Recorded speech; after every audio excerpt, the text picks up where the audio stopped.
Bienvenue à tous. Ce cours, il est important parce que c'est le cours où on va comprendre euh, l'unité théorique, premièrement, c'est-à-dire conceptuelle, et méthodologique, deuxièmement, de l'ensemble des référentiels théorico-pratiques constructivistes qu'on a pu travailler tout au long de la formation. Le but, c'est de comprendre comment ils forment une architecture. Le but, c'est de comprendre leur esprit général et la convergence de cet esprit général au sein de ce qu'est la psychologie constructiviste. La psychologie constructiviste étant le cadre de pensée qui unifie l'ensemble de ces référentiels.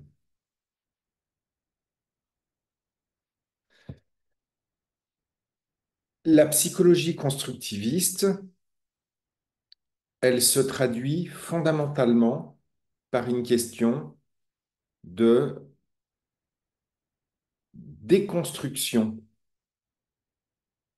de modes cognitifs individuels ou collectifs, de modes individuels ou collectifs de pensée,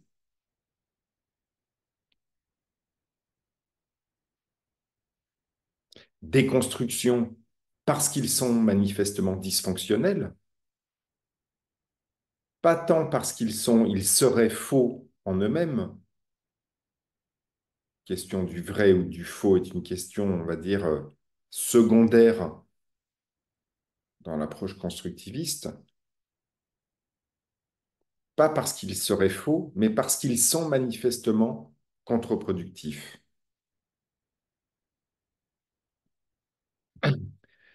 Fondamentalement, l'approche constructiviste, c'est une approche cognitive et comportementale.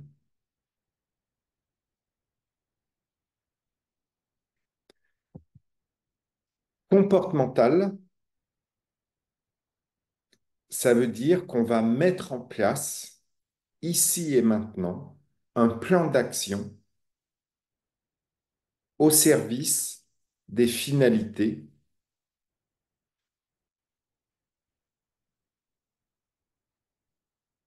du dispositif de coaching, individuel ou collectif. Et ça, c'est central parce que le coaching est avant tout une activité finalisée et une activité finalisée autour du point suivant qui est mettre en place des actions ici et maintenant au service des objectifs, on va dire dans une dimension matérielle,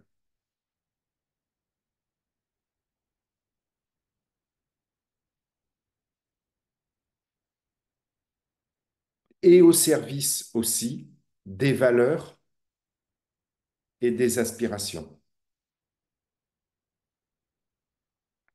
individuelles et collectives, à nouveau.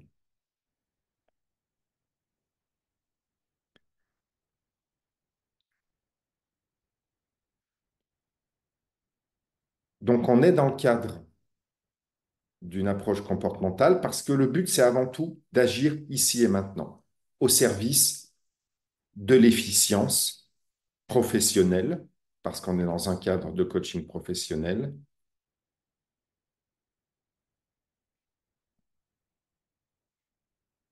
mais aussi à nouveau au service du bien-être et des aspirations personnelles. Donc comportemental, ça veut dire ça. Cognitif, ça veut dire qu'on va travailler, déconstruire, faire évoluer, d'où le terme de constructivisme, des modalités de pensée, croyances irréalistes, logique de diffusion cognitive, biais et matrices cognitives, boucle de perception systémique.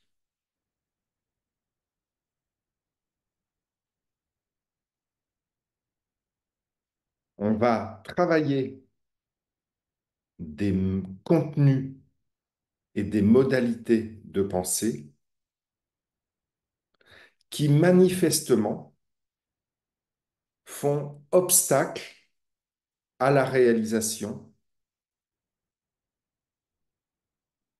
du plan d'action, des actions dans la logique comportementale que j'ai mentionnée juste avant.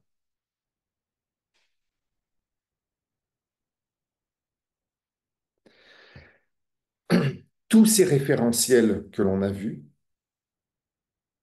et qu'on va rebalayer rapidement dans le cadre de ce séminaire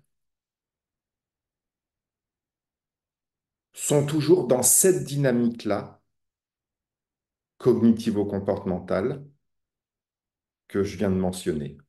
Ça, c'est important de bien le comprendre et bien de l'avoir à l'esprit, parce que c'est ça qui nous donne, à nous coachs, une logique unificatrice globale qui permet de nous dire, mais quoi que je suis en train de faire là, quoi que je sois en train de faire là maintenant, quel que soit l'outil du moment, le référentiel du moment, en fait, je vois comment ce que je suis en train de faire maintenant s'inscrit dans mon cadre global à moi, qui est donc un cadre à nouveau de réallocation d'énergie psychique, de réallocation d'activité, parce que la déconstruction d'un point de vue cognitif de modes de pensée qui étaient source de contre-productivité comportementale, individuelle et collective, cette déconstruction, elle va permettre une réallocation de tout le temps, de toute l'activité, de toute l'énergie que je mettais initialement dans la contre-productivité pour la réallouer à des activités, à des actions qui vont être, un, plus efficaces, deux, plus satisfaisantes. Tout commence par l'analyse de la demande. L'analyse de la demande, c'est le point nodal du coaching et c'est l'endroit où on va bien paramétrer notre coaching ou le planter. Parce que c'est l'endroit où va être fixé correctement ou incorrectement la structure, la stratégie et la finalité du coaching collectif ou individuel. Et cette analyse de la demande, en collectif comme en individuel,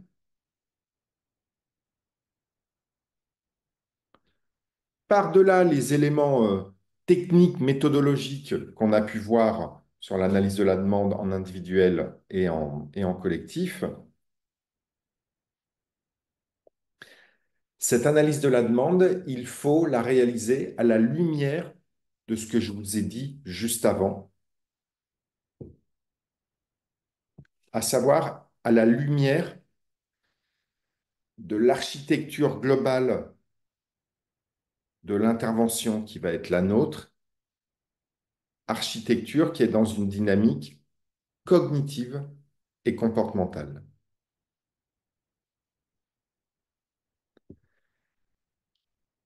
Dans l'analyse de la demande, on va distinguer deux choses. Une demande, premièrement, une demande ou un besoin matériel,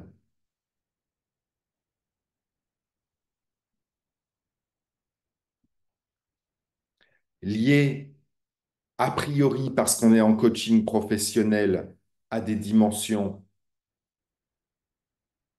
pragmatiques, objectifs professionnels, mission professionnelle, efficacité, efficience professionnelle, business. Cette première dimension qu'on doit identifier durant l'analyse de la demande, c'est la dimension donc matérielle de la demande ou du besoin, et elle va déboucher sur la ratification officielle,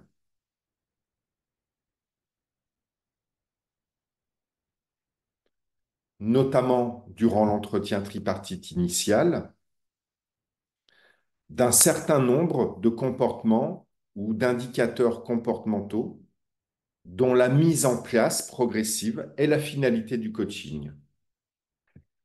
Mise en place qui sera, dont le niveau d'effectivité sera évalué dans le cadre de l'entretien tripartite de clôture. Mise en place qui va être, je quitte un instant l'analyse de la demande et je vais y revenir tout de suite après, mise en place qui va être l'objet d'une autre phase du coaching qui est l'opérationnalisation de la demande en collectif ou en individuel.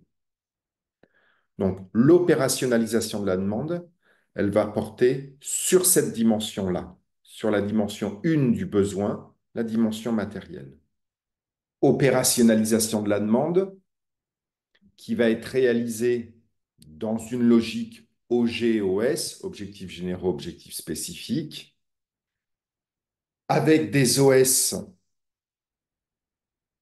qui vont, des OS individuels ou collectifs, c'est la même chose, des OS, enfin ça va revenir au même, individuels ou collectifs, qui vont appliquer des antidotes comportementaux matriciels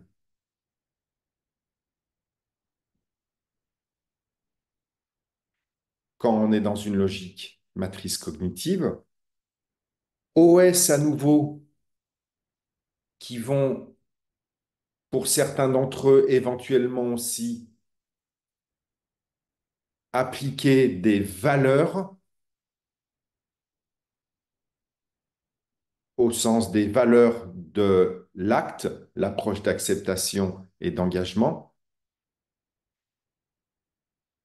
ce qui donnera alors ce qu'on appelle des actions engagées.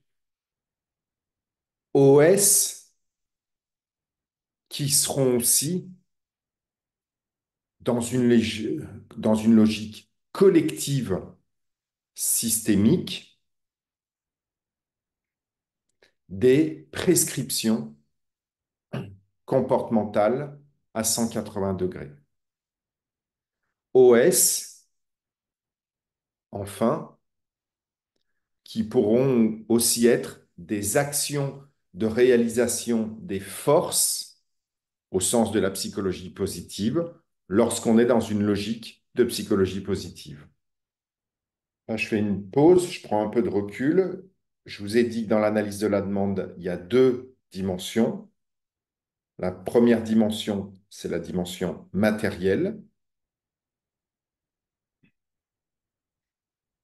Et ce que je viens de vous indiquer là, c'est une fois qu'elle est identifiée, par quoi elle va être complétée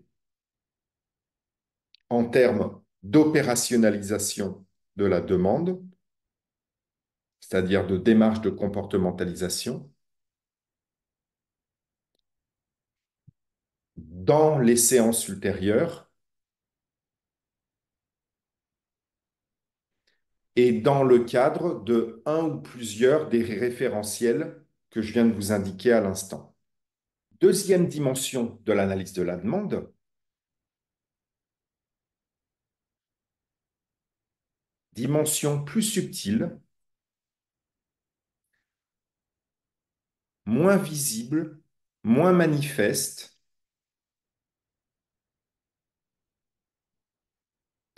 non objet d'une demande explicite,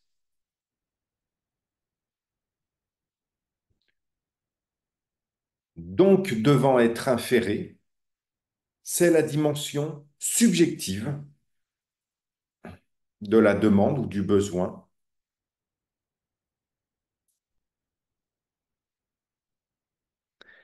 qui est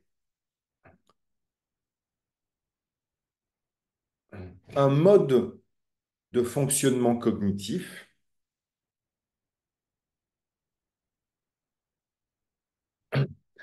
entre parenthèses, des exemples, croyance d'exigence au sens d'hélice,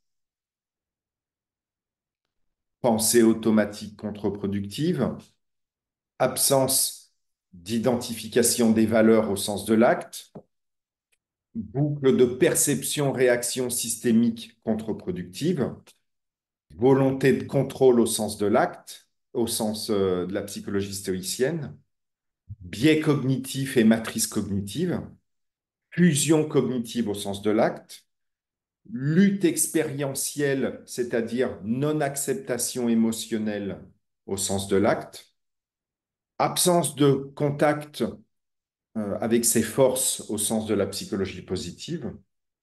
Je referme cette parenthèse. Donc, deuxième dimension, deuxième finalité pour vous de l'analyse de la demande, identifier des composantes plus subjectives, en l'occurrence cognitives, qui sont à l'origine des comportements contre-productifs ou insuffisamment efficaces ou satisfaisants actuels et qui s'opposeraient à la mise en place du plan d'action visé au niveau comportemental. Et donc, il va s'agir de déconstruire, de faire évoluer, entre parenthèses, exemple, confrontation scientifique et confrontation pragmatique dans les démarches ABCDE d'Hélice en individuel, recadrage systémique dans la logique systémique, mise en place des antidotes matriciels dans la logique des matrices cognitives, identification des forces en psychologie positive, identification des valeurs dans l'acte, diffusion cognitive et acceptation émotionnelle dans le champ de l'acte. Donc, dans le cadre de l'analyse de la demande, moi, coach en orga, en équipe ou en individuel, je dois avoir deux buts. But numéro un, identifier et ratifier officiellement la finalité matérielle de ce coaching. Deuxièmement, identifier, et je rajoute entre parenthèses, et expliciter ou pas encore à ce stade, je referme la parenthèse,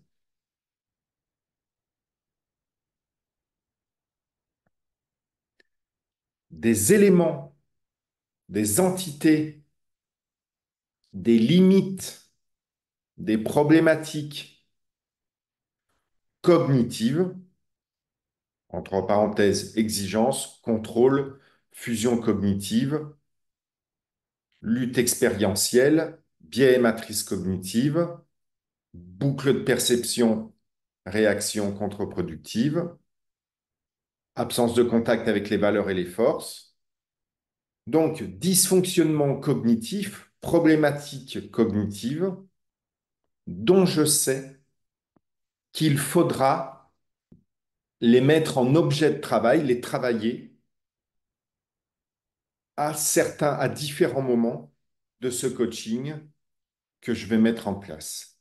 Donc, la finalité numéro 2, pour moi, les éléments subjectifs, je dois les identifier, pas forcément les faire ratifier, les expliciter, mais je sais que je vais devoir les travailler, c'est-à-dire les faire déconstruire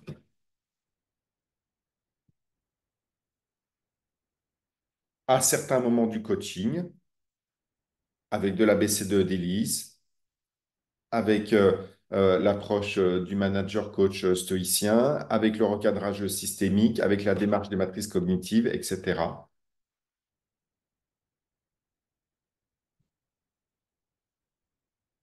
Pour que toute l'énergie qui était mise dans la contre-productivité comportementale initiale puisse être réallouée au plan d'action qui est donc à la finalité matérielle qui est la première dimension de la demande.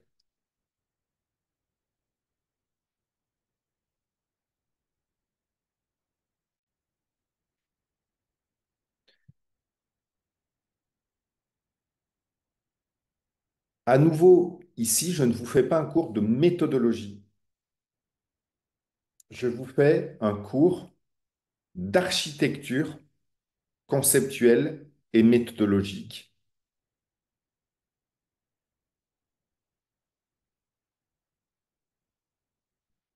qui a pour but de vous donner une boussole et de savoir à n'importe quel moment du coaching et dès l'analyse de la demande, mais aussi après pendant l'opérationnalisation de la demande, puis les autres outils, les autres étapes, puis la méthode centrée sur les solutions et les compétences qu'on va utiliser massivement pour faire le débriefing des comportements qui auront été ratifiés.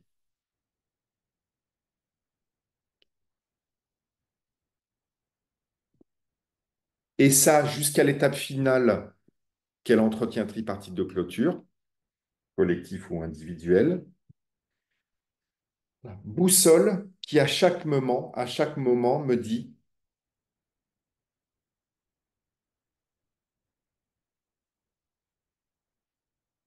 la démarche globale, c'est ça, cognitive et comportementale, et voilà où j'en suis dedans. Et ce que je suis en train de faire maintenant, c'est bien là-dedans. Ça s'inscrit bien là-dedans. Donc, à nouveau, le but, c'est que vous ayez cette architecture globale. Mais ça, cette architecture globale, on peut la comprendre que maintenant, à l'issue à nouveau des journées précédentes que vous avez eues, qui étaient des journées de briques méthodologiques. Ce qu'on fait, vous le comprenez là, c'est le puzzle. Donc, à l'issue de l'analyse de la demande, on a le besoin matériel qui, lui, va être couplé aux démarches d'opérationnalisation de la demande, comportementalisation. Et puis, on a le besoin subjectif, les problématiques cognitives qu'on identifie, qui, elles, vont être couplées aux outils cognitivo-comportementaux qu'on a vus, la démarche du manager coach stoïcien, l'ABCDE d'Hélice, le recadrage systémique et les prescriptions à 180 degrés, la démarche des matrices cognitives, la diffusion cognitive, l'identification des valeurs et les actions et la mise en place d'actions engagées, l'identification des forces et la mise en place d'action, d'application, d'intensification des forces, outils cognitivo-comportementaux qui sont à chaque fois des ponts entre le cognitif et le comportemental. C'est-à-dire qu'ils sont toutes des techniques, celles que je viens de mentionner là, de jonction entre le cognitif et le comportemental. C'est-à-dire de travail des freins de pensée au service de la dimension comportementale et matérielle. Sachant que chaque fois que ces outils vont être mis en place, ils vont se terminer par une prescription comportementale, entre parenthèses, exemple, la prescription à 180 degrés en systémie, l'étape E de la BCDE d'Hélice, les actions engagées dans le référentiel de l'acte, les actions d'application des antidotes matriciels dans la démarche matrice cognitive, les actions d'application des forces dans la logique de la psychologie positive, prescriptions d'actions qui vont être individuelles en coaching individuel, prescription collective d'actions collectives en coaching d'équipe et en coaching d'organisation, et prescriptions qui vont systématiquement être débriefées en séance suivante à partir de la démarche centrée sur les solutions et les compétences, qui est donc une technique que l'on couple en débriefing avec tous les outils que j'ai mentionnés à l'instant. Premier référentiel théorico-pratique central pour nous, la psychologie stoïcienne. 3 points fondamentaux. Premièrement, acter les éléments frustrants,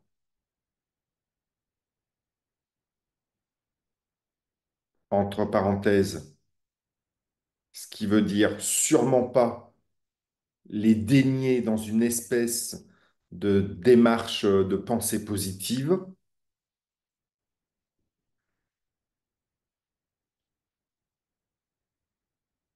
Donc, acter les éléments frustrants, acter leur existence matérielle,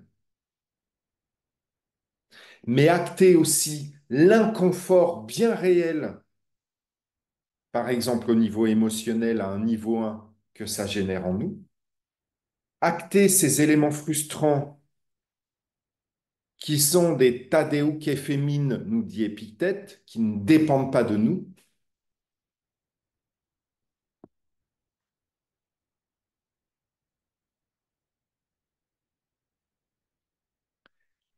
et se mettre en paix avec leur présence, leur existence matérielle à un niveau 0, leur inconfort, notamment émotionnel, à un niveau 1,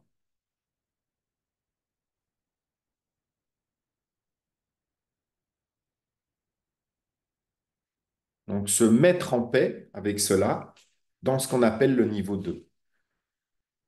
Notez que au niveau 2, la mise en paix, ce n'est pas synonyme du tout de ne pas ressentir la négativité, notamment émotionnelle, à un niveau 1. Niveau 1 et niveau 2 sont 2 registres psychiques différents. Le niveau 1 étant un niveau normal, étant donné notre contingence humaine, le niveau 2, lorsqu'il est en polarité négative, étant quelque chose d'anormal, de dysfonctionnel au niveau psychique, dans la mesure où ce niveau 2 à polarité négative est un surajout de négativité, d'inconfort, de dramatisation, de catastrophisation, d'anormalité, d'injustice, surajout plaqué sur le niveau 1 qui lui est bien réel, et le niveau 1 et le niveau 0. Ce niveau 1, c'est le niveau de l'orexis, en grec, nous dit Épictète, c'est-à-dire le niveau, on pourrait dire, du désir, dans le sens de ce que je veux pas. Le point numéro 2,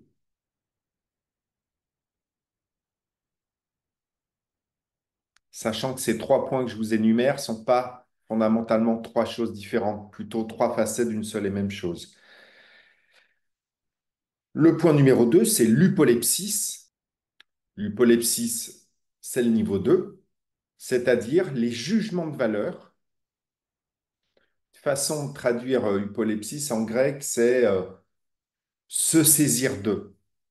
Finalement, l'hypolepsis de niveau 2, c'est la façon dont je me saisis psychiquement de la négativité des niveaux 0 et 1. L'hypolepsie, c'est donc les hypolepsies, ce sont les jugements de valeur négatifs, parce qu'ils le sont, que je claque sur le niveau 0 et le niveau 1. Hypolepsis, dont il va s'agir de sortir en factualisant la négativité pour être dans ce qu'on pourrait appeler le bon niveau 2, c'est-à-dire celui qui ne surajoute pas au niveau 1, et non pas être dans le mauvais niveau 2, c'est-à-dire celui qui surajoute avec des jugements de valeur négatifs. J'ai marqué factualiser pour ne pas artificiellement construire négativement les situations. J'aurais dû écrire factualiser pour ne pas artificiellement surconstruire négativement les situations. Parce qu'il y a bien une négativité si elle doit être là dans le niveau 0 et dans le niveau 1. Les points 1 et 2 sont des points cognitifs. Et travailler ces points cognitifs, ça va permettre la réallocation dans le comportemental et dans le niveau 3, qui est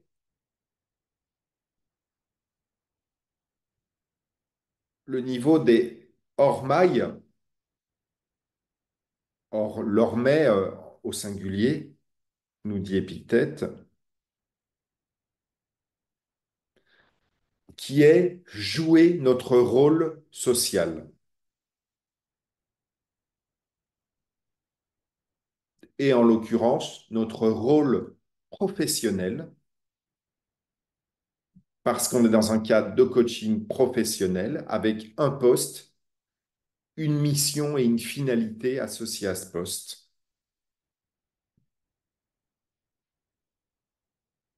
Donc, jouer notre rôle social, c'est-à-dire agir ici et maintenant, en l'état de la situation, au service de sa fonction et de ses buts professionnels, mais aussi de ses valeurs et aspirations personnelles. Et là, c'est notre rôle social, on va dire, en tant qu'être humain. Et en tant qu'être humain porteur de certaines valeurs individuelles, philosophiques, sociétales. Donc on voit bien cette logique dans la psychologie stoïcienne, comme dans les référentiels qui vont suivre, et à l'instar de ce que je vous ai dit précédemment, de dynamique de réallocation d'énergie. Donc les points 1 et 2, ça fait partie de la dimension subjective de la demande, du besoin qu'on avait identifié préalablement. La dimension 3, là, on est dans la dimension matérielle de la demande ou du besoin. À noter qu'on a 2 bots IA, assistant manager, assistant coach, pour aider les coachés entre les séances à approfondir ces éléments-là, à savoir le bot Upolepsis pour les Upolepsis et le bot Erga pour le point 1 et le point 3. Deuxième référentiel, l'approche cognitive et comportementale à la proprement parler, l'approche Beck, qu'on n'a pas particulièrement travailler ensemble parce que, bah, oui, elle est complètement fonctionnelle, mais elle a une dimension contre-productive qu'on va mieux comprendre avec la démarche Hélice. L'approche Beck, qui consiste, avec la confrontation scientifique et pragmatique, à challenger le contenu immédiat des PA, pensée automatique, et des croyances irréalistes. Exemple, je ne suis pas à la hauteur.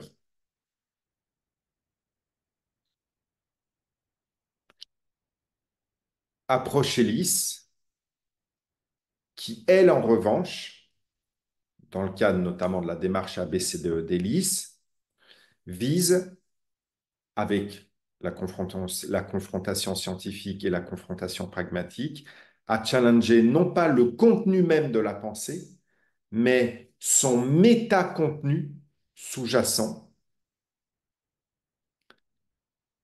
qui est l'exigence, au sens d'Élie, c'est-à-dire la volonté de contrôle au sens de la psychologie stoïcienne. Je devrais être à la hauteur.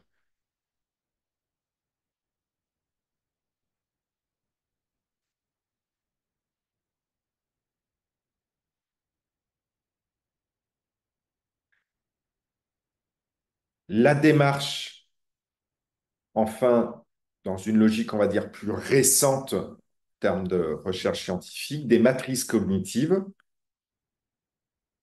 qui, elles, contrairement à l'approche Beck et Ellis, ne visent pas à travailler des contenus de pensée, mais des processus de pensée que sont les biais cognitifs, regroupés en 7 grandes familles qui sont les matrices cognitives.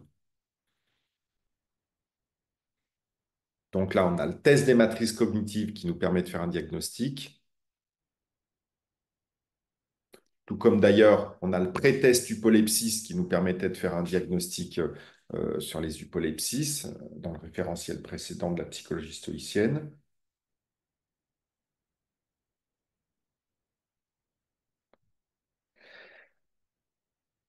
Démarche des matrices cognitives qui va viser à challenger des modes de raisonnement professionnels biaisés ou en tout cas manifestement contre-productifs qui vont artificiellement nous faire reconstruire mentalement, repackager mentalement de façon contre-productive des faits, interprétations contre-productives qui vont donc générer des comportements, des réactions contre-productives.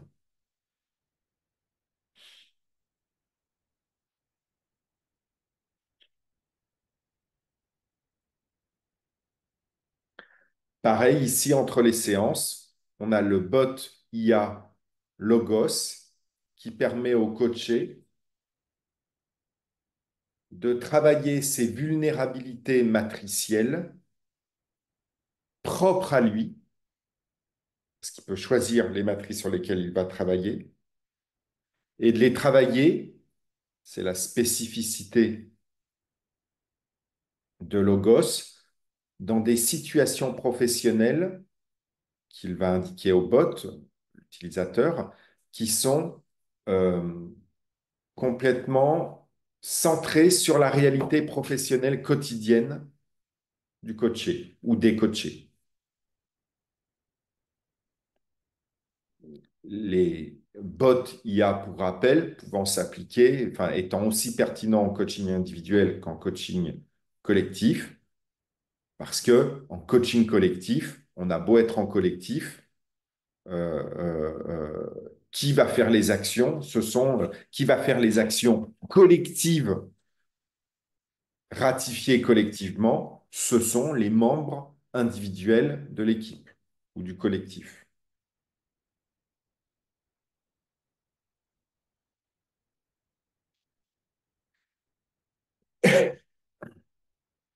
L'approche hélice avec ABCDE, comme l'approche matrice cognitive, sont toujours dans ce que je vous indiquais, à savoir une démarche de réallocation. On va travailler des éléments cognitifs dysfonctionnels pour mettre en place des conduites alternatives plus efficaces et plus satisfaisantes. L'acte, dans une logique de TCC troisième vague, qui se traduit par trois éléments centraux. La diffusion cognitive qui vise donc à s'opposer à une activité cognitive dysfonctionnelle qui est la fusion cognitive, c'est-à-dire la rumination mentale, c'est-à-dire, pour faire un lien avec les TCC classiques, l'enfermement en boucle dans nos PA, nos pensées automatiques. Les PA étant, pour rappel, les histoires qu'on se raconte à nous-mêmes constamment.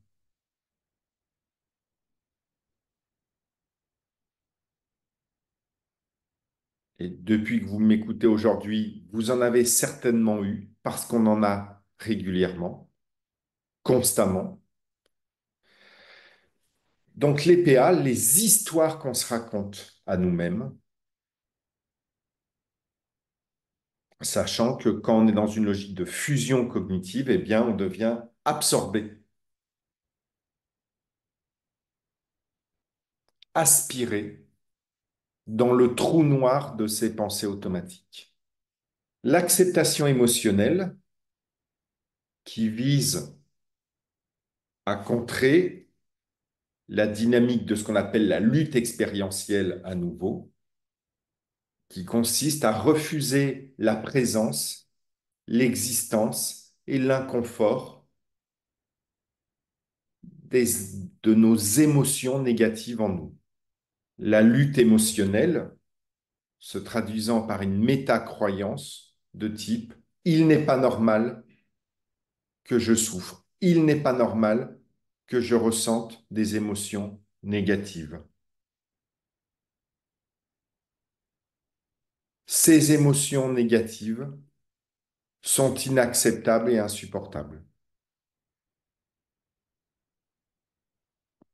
et dramatiques. Tout comme la fusion cognitive relève d'une métacroyance de type lorsque j'ai des pensées négatives, je ne peux que être absorbé par elles. Je ne peux que plonger dans elles. Je dois être absorbé par elles,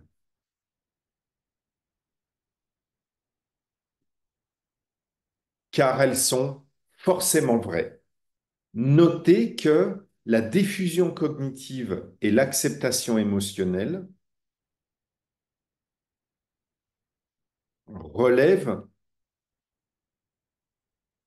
de ce que l'on appelle l'acceptation interne, c'est-à-dire l'acceptation de choses négatives et frustrantes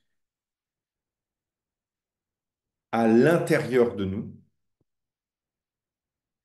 dans un registre cognitif pour la fusion cognitive et dans un registre émotionnel pour l'acceptation émotionnelle. Notez que cette acceptation interne, elle est le corollaire, le binôme de l'acceptation externe, c'est-à-dire l'acceptation des autres, des événements, des résultats de mes actions, des situations, qui, elle, est travaillée par l'approche ABCDE d'Ellis et la psychologie stoïcienne. L'acceptation interne et externe est une composante centrale et quasi systématique de la dimension subjective de la demande ou du besoin que j'ai mentionné précédemment. C'est-à-dire, dans l'analyse de la demande, la première des choses qu'on va chercher à repérer, ce sont les éléments dans la dimension subjective, ce sont les dimensions internes et externes de l'exigence, du contrôle. Troisième élément central de l'acte, l'approche d'acceptation et d'engagement, les valeurs qu'il va s'agir d'identifier et de transformer en action dite action engagée. Ici, à nouveau, comme toujours, on va être dans une logique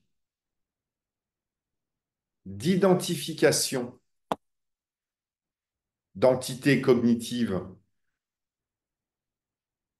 pour la diffusion cognitive ou d'entités cognitivo-émotionnelles pour l'acceptation émotionnelle ou d'entités cognitivo-volitives pour la dimension des valeurs. Donc, identification de valeurs, enfin, d'éléments cognitifs dysfonctionnels ou problématiques ou absents pour les valeurs, dans une logique toujours de réallocation d'énergie.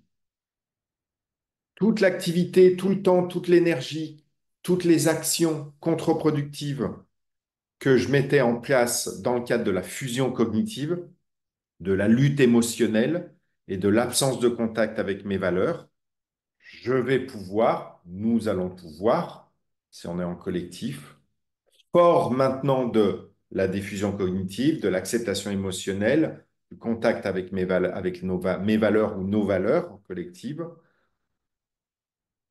je vais pouvoir réallouer ces actions, cette énergie, ce temps, cette activité dans des actions au service de mes objectifs professionnels et de mes aspirations personnelles.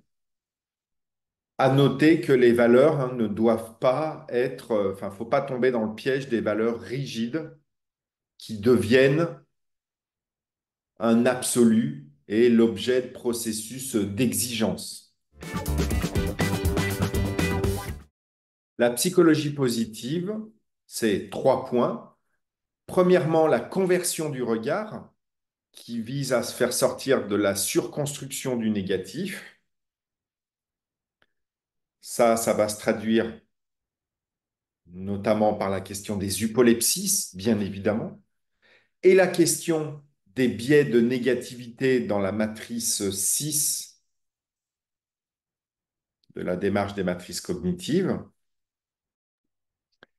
Deuxième pilier de la psychologie positive, prendre soin de soi face aux difficultés. Troisième élément, surconstruire le fonctionnel, c'est-à-dire ce qui est efficace et satisfaisant. Et là, la démarche emblématique de ce troisième point, c'est bien évidemment la méthode centrée sur les solutions et les compétences. Mais dans surconstruire le fonctionnel, il y a aussi bien évidemment la démarche qui va être centrée sur l'identification des forces et la mise en place d'actions de pérennisation ou d'intensification de ces forces. Tout comme dans ce troisième point, il va y avoir la démarche d'identification des valeurs et de la mise en place des actions engagées. Notez à nouveau qu'on est toujours dans la même logique. On va identifier des éléments cognitifs dysfonctionnels ou des éléments cognitifs nécessaires mais absents, exemple les valeurs, ce qui est du coup problématique de facto, pour réallouer l'énergie à la mise en place d'actions plus efficaces et plus satisfaisantes et plus source de bien-être ici et maintenant. À nouveau, hein, gardez en tête toujours cette boussole. Quoi que je fasse, en fait, ma démarche est toujours la même.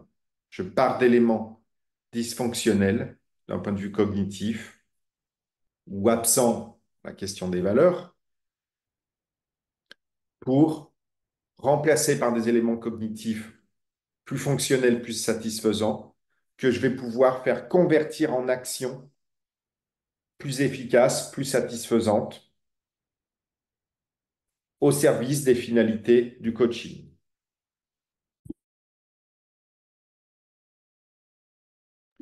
Notez donc que la dimension 2 de la demande ou du besoin, la dimension subjective, est toujours le travail de ça, de cette dimension 2, est toujours un travail finalisé au service de la finalité matérielle du coaching. Un schéma d'articulation de ces éléments, éléments à nouveau qu'on peut utiliser aussi bien dans une logique de coaching individuel que dans une logique collective en coaching d'équipe ou en coaching d'orga. Trois temps. Le temps 1, celui de l'acceptation. Acceptation.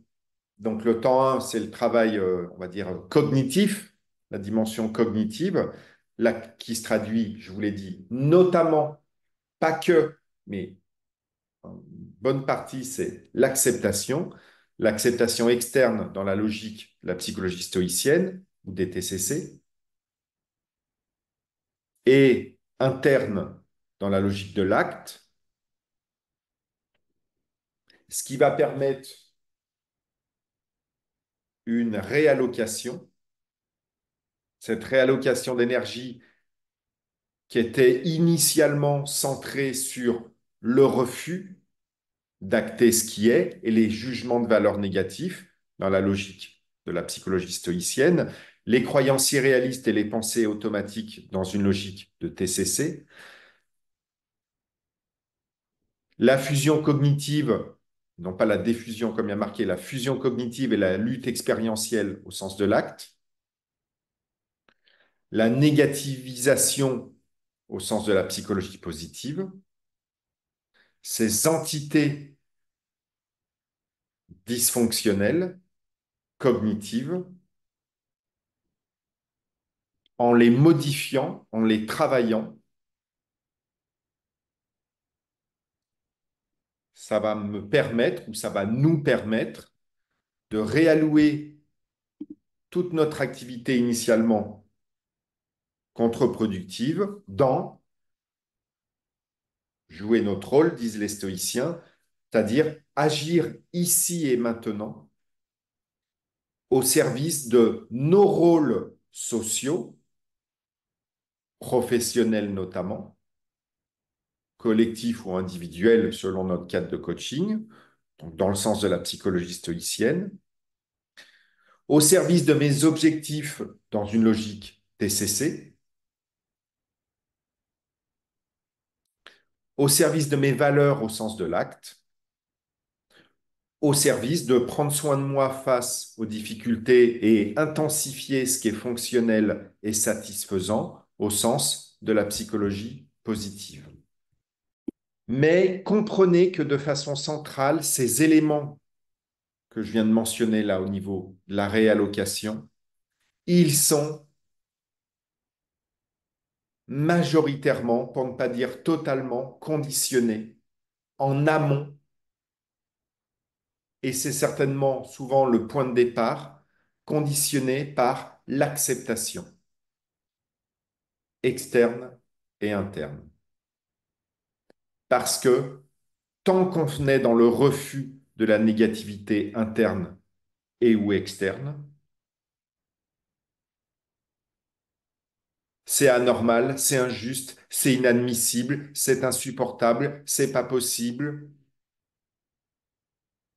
On va se concentrer sur ces ruminations mentales-là.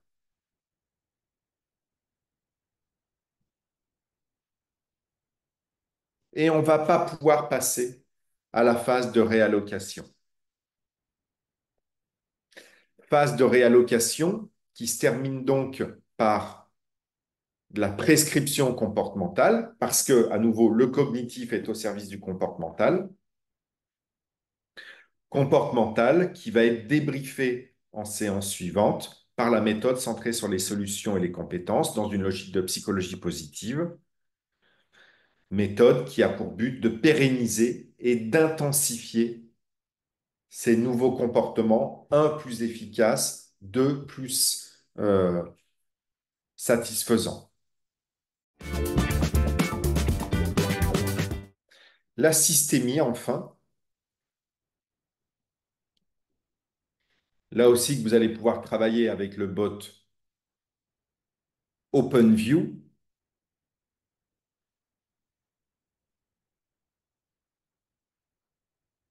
Alors, que les bénéficiaires, que les coachés peuvent utiliser en individuel pour s'approprier cette démarche, mais que aussi vous, en tant que coach, dans l'approche systémique, pouvez utiliser pour vous donner des idées de recadrage et de prescription comportementale sur un cas très spécifique. La systémie qui vise à déconstruire la circularité contre-productive de la construction interactionnelle du réel,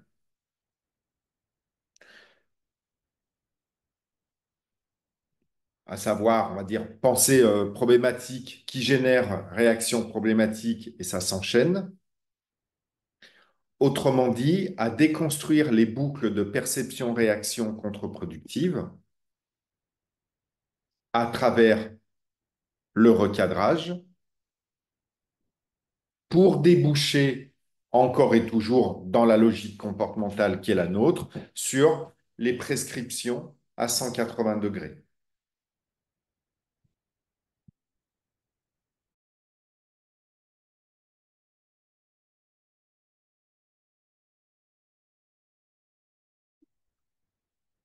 À noter, et c'est là où on va mieux voir le lien entre la systémie et des outils qu'à tort on pourrait penser individuels comme les TCC ou l'acte ou la psychologie positive ou la psychologie stoïcienne, le recadrage systémique va pour partie ou va devoir régulièrement porter sur des cadrages, des pensées, des croyances de type contrôle au sens de la psychologie stoïcienne, de type jugement de valeur au sens de la psychologie stoïcienne. Alors, quand j'ai dit contrôle au sens de la psychologie stoïcienne, j'aurais dû dire contrôle et refus d'acter le négatif qui est.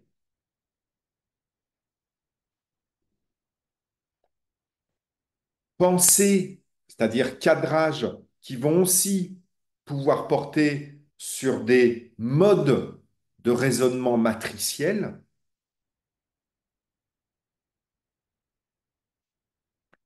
Exemple, des biais de négativité, matrice 7 dans une logique de psychologie positive, mais aussi les autres matrices cognitives, chaque matrice se traduisant par une croyance dysfonctionnelle fondamentale.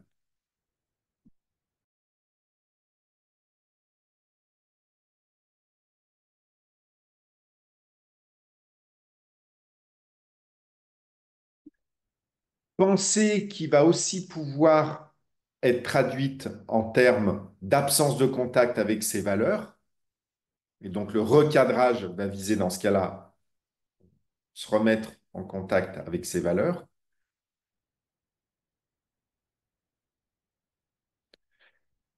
Tout ça pour dire que comprenez que dans la logique collective, le recadrage systémique est le lieu de la jonction entre la démarche systémique et des éléments cognitifs que l'on pourrait à nouveau à tort croire comme étant uniquement individuels. Donc à nouveau, la psychologie stoïcienne, la psychologie positive, l'acte, les matrices cognitives, etc. Le recadrage et le topos, on dirait en grec, le lieu de la jonction du systémique, des TCC troisième vague, des matrices cognitives, de la psychologie stoïcienne. D'ailleurs, vous verrez, quand vous allez interagir avec, si vous n'avez pas déjà commencé, quand vous allez interagir avec le bot OpenView, il vous propose plusieurs recadrages à chaque fois. Enfin, à chaque fois qu'il vous propose un recadrage, il vous dit s'il vous convient et s'il ne vous convient pas, il vous en propose un autre. Et vous allez voir qu'au fil des recadrages qu'il va vous présenter, vous allez voir des recadrages systémiques qui sont liés, qui sont basés, qui sont centrés pour certains sur les jugements de valeur négatifs, hypolepsis, psychologie stoïcienne, la volonté de contrôle au sens de la psychologie stoïcienne, c'est-à-dire l'exigence au sens de l'approche Ellis, des biais cognitifs, des matrices cognitives au sens de la démarche des matrices, des éléments de valeur au sens de la psychologie positive et de l'acte.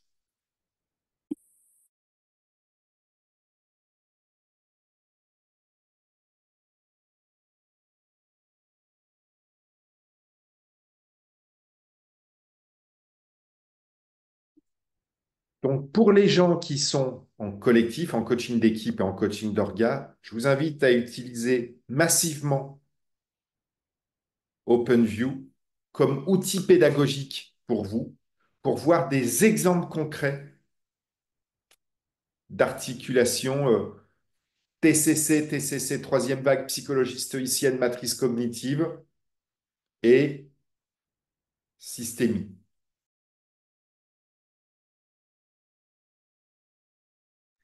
Mais tout ça est normal et tout ça est cohérent. À nouveau, la logique est toujours la même. Identifier, travailler, challenger des éléments cognitifs problématiques, au premier rang desquels toujours la volonté de contrôle externe et interne,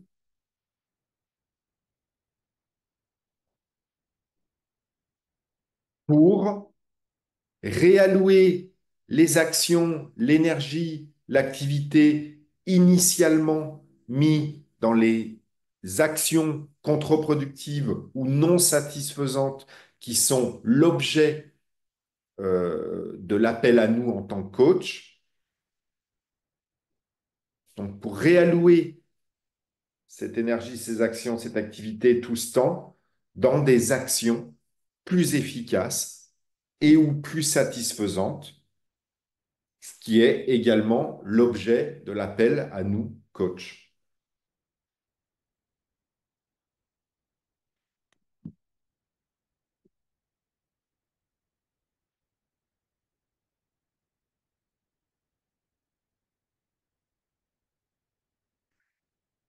Notez, là, dire ça en termes de conclusion générale, qu'on est toujours, et c'est ça l'intérêt euh, de la démarche cognitivo-comportementale au sens très large, y compris incluant la systémie, donc je vais dire plutôt de la démarche constructiviste, c'est d'être conjointement sur l'efficacité, l'efficience, la rentabilité, le business, l'action matérielle ici et maintenant, l'orientation action, l'orientation solution d'un côté, et le bien-être, les éléments satisfaisants, les valeurs, les aspirations personnelles, le sens, le fait de prendre soin de soi-même, l'apaisement au sens stoïcien, l'acceptation, c'est-à-dire l'acceptation interne-externe, d'un côté plus subjectif. Et c'est pour ça que dès l'analyse de la demande, on est dans ce double registre.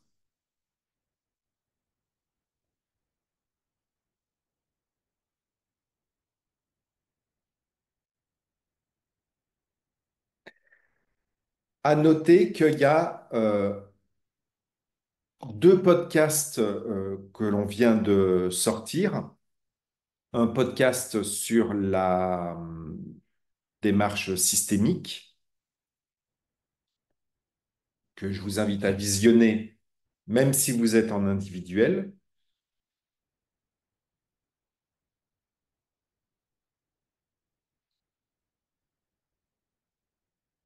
Il y a un autre podcast sur la méthode ABC de Delis qui est sorti, lui, il y a 2 jours. L'autre podcast est sorti il y a une dizaine de jours. Il y a un podcast qui va sortir dans une semaine, 10 jours sur la méthode centrée solutions et compétences. Et puis, dans les 2 prochains mois, il y a toute une série d'autres podcasts qui vont sortir, à chaque fois très structurés, basés sur une fiche outil extrêmement structurée, je l'ai dit, extrêmement opérationnelle. Podcast où on a des exemples d'applications à chaque étape. Et puis, on a une démonstration à la fin par le bot assistant manager ou assistant coach qui est associé à la technique mentionnée. Donc, l'ensemble de ces podcasts, il y en a 2 qui sont sortis, il y en a 5 ou 6 qui vont sortir dans les 2 mois qui viennent, rebalayent de façon très synthétique l'ensemble de ces référentiels théorico-pratiques qu'on a mentionnés.